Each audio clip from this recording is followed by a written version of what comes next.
The truth of the matter is nothing has changed because the positions that are being occupied by ODM before or subsequent to new nominees being processed to be members of the cabinet, they are the same positions which were occupied by ODM within the Azimio coalition.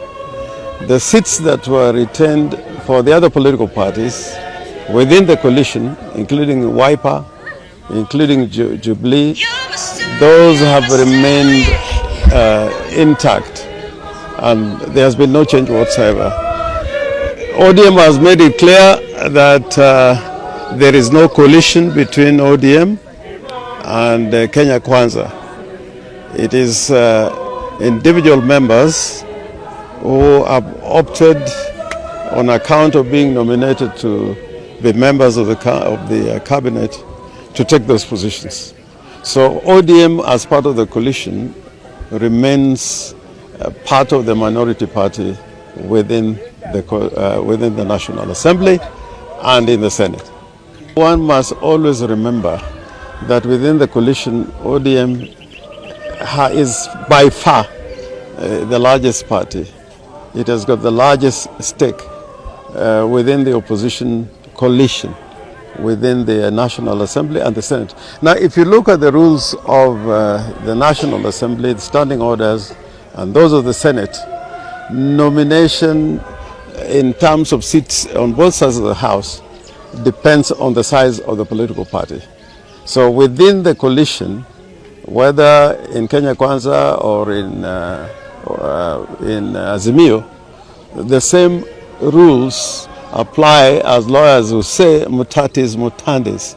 What is applied within the National Assembly and the Senate prevail upon the manner in which individual members of parties which belong to a coalition are given seats within the coalition.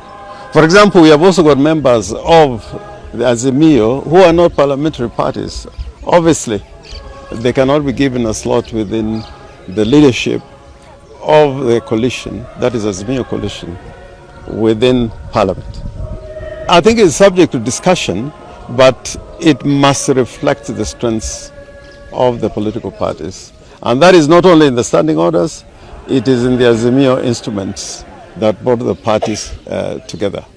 ODM has got to go through some restructuring, some leadership changes, obviously.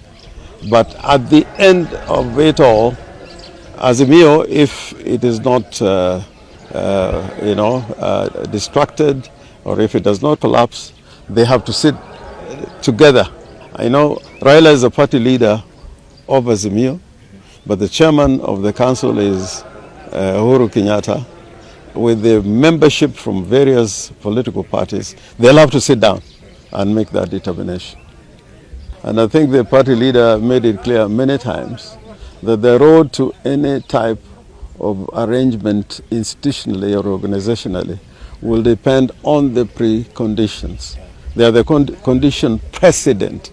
That includes release of those who are arrested for the demonstrations last year and this year. And the prosecutions must not be continued, and other issues that relate to dealing with, cost of living. The other issues that, under NADCO, you remember Kenya Kwanza was not very enthusiastic in addressing those issues. That is the pathway towards some structural discussion between any side of the political formations. But otherwise, without these preconditions being met, it is difficult to say that any organizational or structural process is going to be undertaken. Popularity of governors within their counties, I don't think it was performance-based, but one would not be popular or unpopular if, let's say, the person who is popular is not meeting the demands by the electorate. Similarly, if you're meeting the demands of the electorate, you become popular. I am happy that in the assessment in terms of the popularity of individual governors, me included, we are at number 5, which is not a bad number out of 47, but our hope is that we'll rise to the top.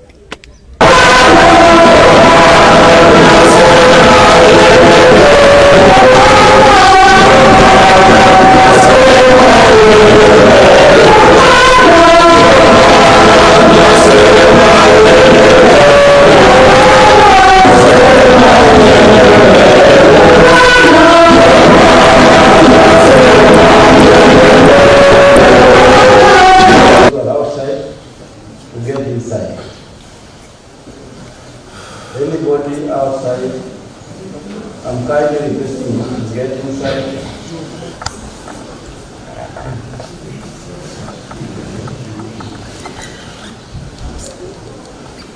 Secondly, I would like to see that die ball.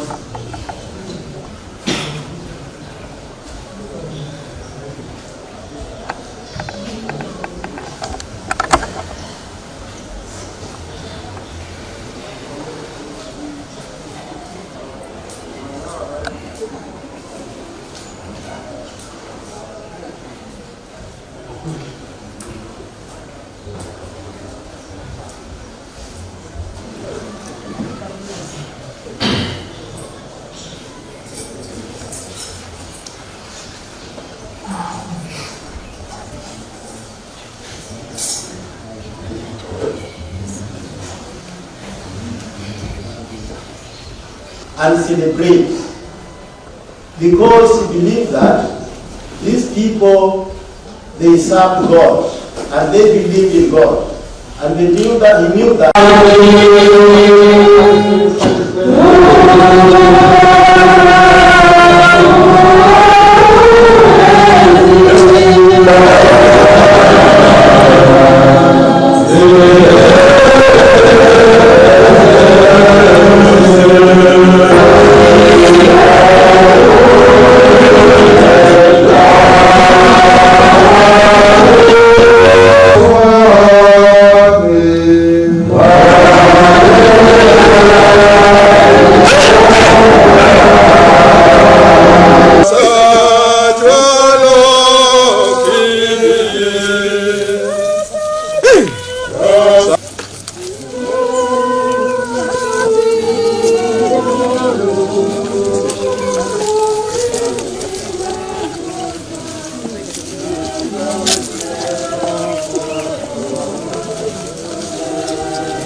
Amen.